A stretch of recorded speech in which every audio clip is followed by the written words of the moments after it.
آپ مجھ سے پوچھ لیجیے میں نام بتا دوں گا. ایسے شاعر بھی ہیں کہ دنیا ان سے اصلاح کرواتی ہے, ان کا شعر پڑھتی لیکن کوئی جانتا نہیں کوئی شاعر. آپ مجھ سے پوچھ لیجیے بتا دوں گا صاحب کا نام. ہے ایسے شاعر کہ لوگ انہیں صرف مولانی سمجھتے ہیں, ان کو نہیں جانتے کہ وہ شاعر نہیں. اس صلوات پڑھنے پر محمد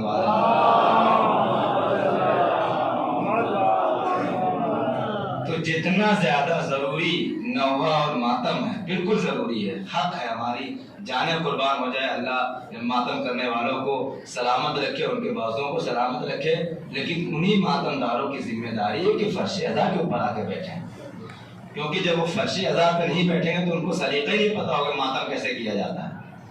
اور مجلس کا مقصد, مجلس کا کچھ فائدہ تو بہت ہے, اور سب سے بڑی بات, میری بات سے اگر آپ سہمت نہیں ہوں گے, متفق نہیں ہوں تو بعد میں مجھ سے بتا دیجیے گا کہ آپ میں سے کون جو ثواب کے لیے مجلس کرتا ہے. آپ میں سے کیا کوئی ثواب حاصل کرنے کے لیے مجلس کرنے آتا ہے؟ اس ثواب کا تعلق وہاں ہوتا ہے جہاں آپ کو اختیار ہو, آپ چاہے کریں چاہے نہ کریں. بھائی نماز آپ کو پڑھنا ہی پڑھنا ہے, چاہے آپ کا دل کرے یا نہ کرے. آپ کہیں کہ میں نہیں پڑھوں گا, میں ثواب کے لیے پڑھتا ہوں. نہیں, آپ کے اوپر واجب کر دیا گیا, آپ کو پڑھنا ہی پڑھنا ہے. عزاداری بھی ہمارے اختیار میں نہیں ہے, اللہ تعالیٰ نے بی بی زہرا کی دعاؤں سے ہم پیدا ہوئے ہیں. جس طریقے سے ہمارے لیے واجب ہے کھانا کھانا, پانی پینا, اپنے بچوں کی پرورش کرنا, اسی طریقے سے محرم ہماری زندگی کا حصہ ہے. کوئی الگ سے چیز نہیں ہے کہ ہمارا دل چاہے منائے یا نہ منائے. محرم ہمارے جسم کا حصہ ہے. جس طریقے سے ہم اپنے بچوں کو پڑھانے کے لیے پیسہ خرچ کرتے ہیں, جس طریقے سے اگر ہم نے شادی کر لی ہے تو اپنی بیوی بچوں کا خرچ دینا ضروری ہے, اگر ماں باپ زندہ ہے تو ان کی ذمہ داری اٹھانا ضروری ہے, اسی طریقے سے ہر ایک حسینی کے اوپر واجب ہے کہ جب تک وہ زندہ رہے مجلس کرتا رہے.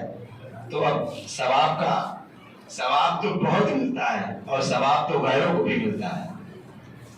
پھر دوسرے لوگ بھی ثواب کے لیے آتے ہیں کہ رسول اللہ راضی ہو جائیں. یقیناً راضی ہیں, ثواب تو ملنا ہی ملنا ہے, لیکن ہم صرف ثواب کے لیے مجلس میں نہیں ادا کرتے, مجلس میں پڑھتے ہیں, ماتم کرتے ہیں.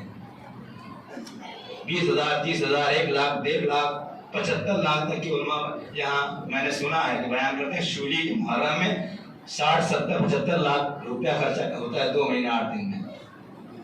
اتنا پیسہ خرچہ کرنے کے بعد اگر سال بھر میں ہماری قوم کے بچے کو یہ بھی نہیں پتا ہو کہ پنجتن کے نام کون کون سے ہیں, تو یہ افسوس کی بات ہے. اور دھیرے دھیرے جو ہماری جنریشن, جو ہمارے بچے ہیں, وہ برش ازر دور ہوتے جا رہے ہیں. آپ کہیں بھی دیکھ لیجیے, میں کسی ایک طبقے کی بات نہیں کر رہا ہوں, اور چاہے وہ میں بھی ماتم کرتا تھا اور کرتا ہوں. آپ یہ نہ سوچیے مولانا کے دل میں نہیں, تو مولانا کے دل میں بہت ہوتا ہے ماتم کرنے کی, لیکن ان کی ایک مشکل ہوتی ہے. اگر وہ ماتم کرنے کی صحیح آواز پھنسی جا رہی ہے, اگر 2 ہاتھ سینے پہ اور مار لیا تو آواز اور پھنس جائے گی. ایک صلوات پڑھ دے محمد والے تو برائے مہربانی دیکھیے, ماتم کرنے میں مزہ تبھی آئے گا, ماتم کرنے میں جوش تبھی آئے گا جب آپ علی کے فضائل کو سنیں گے, حسین کے مسائل کو محسوس کریں گے, تب آپ کو نوحے کا مطلب سمجھ میں آئے گا کہ یہ بیان کیا دیا جا رہا ہے. دیکھیے باتیں بہت سوکھی ہیں, اور سوکھی باتیں آپ سماعت فرما لیجیے مجھ سے. اور ہم نے محرم سے پیغام کیا دیا ہے؟ ہم کہتے ضرور ہیں کہ یہ درس گاہ حسینی ہے, لیکن جو حال اسکولوں کا ہوا وہی حال اس کا بھی ہو گیا ہے. جیسے ہمارے بچے اسکول جانے سے کتراتے ہیں, روتے ہیں اور بھاگتے ہیں. کبھی اسکول سے بھاگ گئے, کبھی گھر سے نکلے کہہ کہ اسکول جانا ہے, اور اپنا یہاں وہاں جنگل میں بیٹھے. یہی حال مجلسوں کو ہو گیا ہے.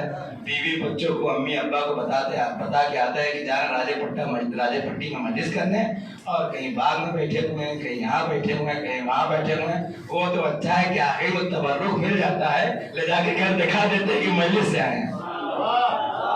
اور اگر پچھلے سال کی طرف بغیر تبرک والی مجلس ہونے لگے تو ہمارے پاس کوئی پروف ہی نہیں رہے کہ ہم مجلس میں تھے یا نہیں تھے. صلوات پڑھنے پر محمد والے.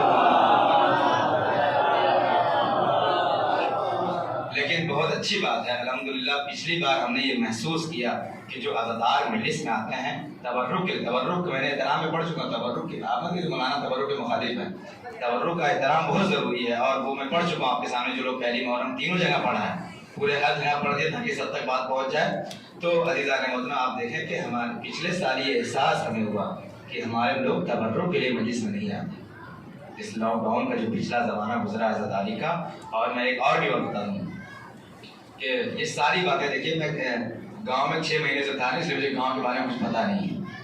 گاؤں میں 6 مہینے سے میں نہیں تھا، اس لیے آپ کوئی یہ نہ سمجھے کہ میں گاؤں کے اوپر پڑھ رہا ہوں. مجھے گاؤں کے بارے میں کچھ نہیں پتا ہے، لیکن یہ ہر جگہ کا ہے. جہاں کہیں بھی آپ رہتے ہیں آپ دیکھیے کہ ہماری سال بھر کی دشمنی کہاں نکلتی ہے؟ آ کر کے مجلس میں. کیا ہمیں یہ لگتا ہے؟ ایک جگہ میں گیا تھا، نام نہیں بتاؤں گا کیونکہ اس سے پہلے بھی نام بتا دو تو لڑائی جھگڑا ہو جاتی ہے. ایک صلوات پڑھنے پر محمد وعلیہ مولانا نے ہمارے گاؤں کی ہماری بستی کی برائی کر دی. تو ایک صاحب نے مجھ سے کہا کہ آج جو ہے ہمارے یہاں 8 تاریخ کو بہت سارا علم نکلتا ہے. تو انہوں نے کہا کہ فلاں صاحب کا علم نکلتا ہے، فلاں صاحب کا علم نکلتا ہے، فلاں صاحب کا 3 علم گنائے، ایک سرکاری علم ہے اور ایک فلاں جاگیردار کا ہے، ایک فلاں صاحب کا ہے. میں نے کہا مولا عباس والا کون سا ہے؟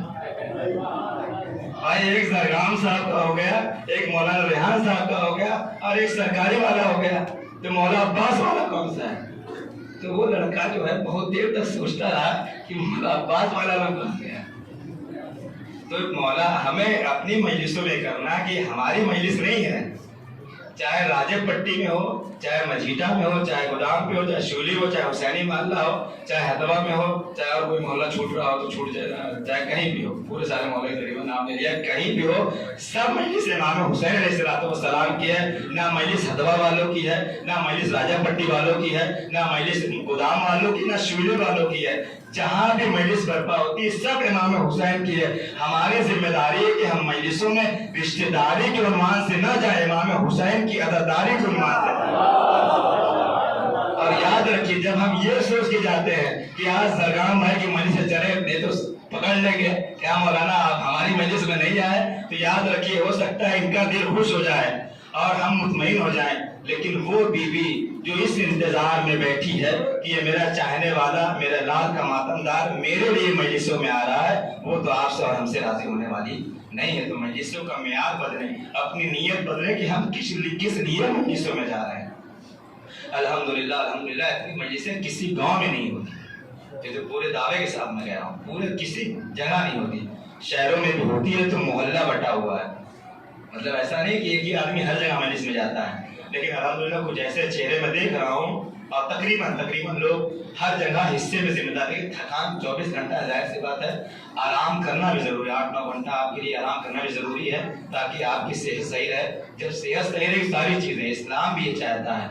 اور دیکھیں اسلام کے سارے قانون بھی ایسے ہی ہے کہ آپ کی صحت کا بہت خیال رکھا گیا.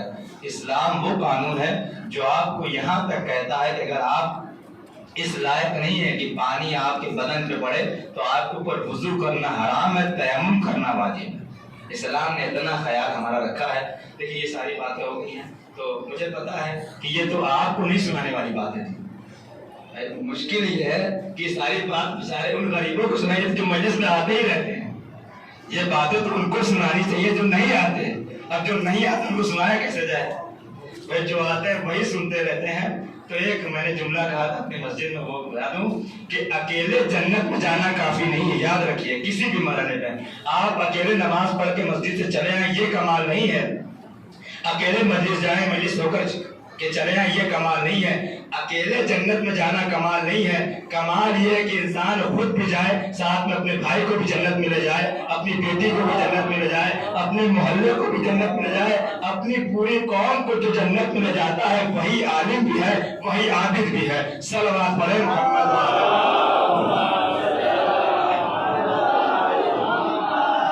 تو ہم مجلس اعزا کا معیار اس کو گھٹائیں نہیں، مجلسوں کو اہمیت دیں. ایک ذاکر جو ہے اپنی پوری محنت کر کے آتا ہے، ابھی تو بنا محنت کے میں پڑھ رہا ہوں، لیکن جو محنت کر کے آیا تھا اس کو نہیں پڑھ رہا ہوں. ایک ذاکر جب ممبر پہ بیٹھتا ہے تو ایسا نہیں کہ آپ بچے گھر سے اٹھا آگ مالتے ہوئے آ کر کے ممبر پہ بیٹھ گیا، نہیں. ایک مجلس کے پیچھے اس نے اپنا 2 گھنٹہ 2.5 گھنٹہ 3 گھنٹہ لگاتا ہے تب وہ ممبر پہ آتا ہے. اور اس کے بعد بھی بیان کرنے دینا یہ بہت بڑی بات ہے، میں روز کہتا ہوں. اور یہاں سے بیان کرنا بھی ایک ذاکر تھے، یاد رکھیے ایک ذاکر تھے. تو ان سے کسی نے صلوات پڑھنے پر محمد والے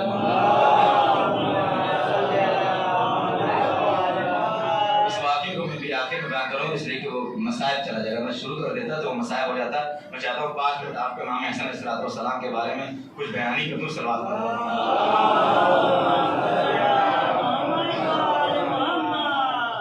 دیکھیے یہ بات کوئی باہر کا آدمی پڑھ کے جائے گا تو آپ کو بھی تکلیف ہوگی اور آپ سے زیادہ مجھے بھی تکلیف ہوگی. یہ یاد رکھیے گا. کوئی باہر کا آدمی آ کر کے یہ بات اور پڑھ کے جا چکے ہیں. میں نے اپنے کان سے سنا ہے کہ جب ذاکر دیکھتا ہے کہ واہ نہیں ہو رہا, سبحان اللہ نہیں ہو رہا ہے, تو وہ اپنے ساری جو نقطہ ہوتا ہے, پہلی بار آیا آدمی تو سوچتا ہے کہ اچھی مجلس پڑھ کے جائے. اور اس کے بعد اب آپ یقین مانیے کہ میں اپنی مجلس کی بات نہیں کر رہا ہوں, لیکن 3 بجے رات میں کون سی مجلس ہوتی ہے آپ بتائیے. 3 بجے رات میں کون سی مجلس ہوتی ہے؟ 3 بجے رات میں کون سی مجلس ہوتی ہے؟ اور 3:30 بجے رات میں نے مجلس تمام کی. اس کے بعد 6 مجلسیں تھیں. ان 6 مجلسوں کو کیا ہوا ہوگا آپ بتائیے. تو ہماری ذمہ داری ہے کہ ہم خود اپنا سسٹم بنائیں, کہ ہمارا پورا گاؤں اپنا سسٹم بنائے اس طریقے سے کہ اور ہر انسان مجلس کو امام حسین کی سمجھے, ساری مجلسوں کو. اور جو میں نے اس سے پچھلے سال بھی کہا تھا کہ ہماری ذمہ داری ہے کہ ہم مجلسوں میں شریک ہو. ضروری نہیں ہے کہ آپ جو ہے شولی جائیں, آپ ضروری ہے کہ آپ راجہ پٹی جائیں. جہاں پہنچ سکتے ہیں, جب آپ کو موقع ملے, جہاں آپ پہنچ سکتے ہیں, جہاں آپ حاضر ہو سکتے ہیں, آپ وہاں جائیں اور شہزادی کو ان کے لال کا پرسہ دیں. امام حسن کے بارے میں جو کل میں نے بات بیان کی تھی وہ یہاں تک پہنچی تھی, خود تک بات پہنچی تھی کہ امام حسن کا ایک فضائل یہ ہے. آج کا مرحلہ یہ ہے کہ امام حسن علیہ السلام کو صلوات پڑھیں محمد والا.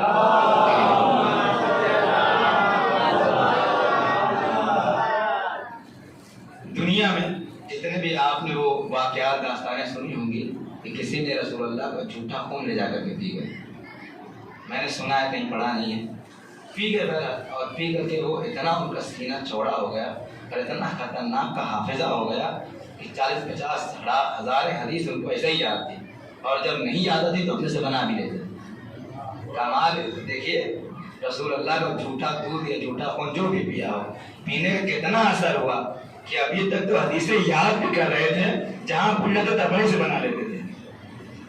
حدیث بنانا حرام ہے. صلوات پڑھیں محمد والے محمد.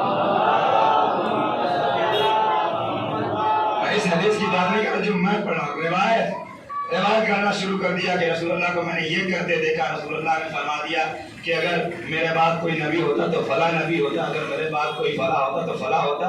مائک ہے, ویڈیو بھی بن رہا ہے, اس لیے میں نام نہیں لے سکتا, ویسے بھی ماحول بہت خراب ہے. تو عزیزان محترم, امام حسن اور اہل بیت کا امتیاز یہ رہا ہے, لوگوں کو جھوٹا دودھ اور جھوٹا خون تو نصیب ہوا, لیکن رسالت کی زبان کسی کو نصیب نہیں اور نہ کسی کو نصیب ہو سکتی ہے. صحابی اور اہل بیت میں یہی فرق ہے کہ اہل بیت جب چاہے زبان رسالت کو چوس سکتے ہیں, اور رسول نے یہ اہتمام کیا.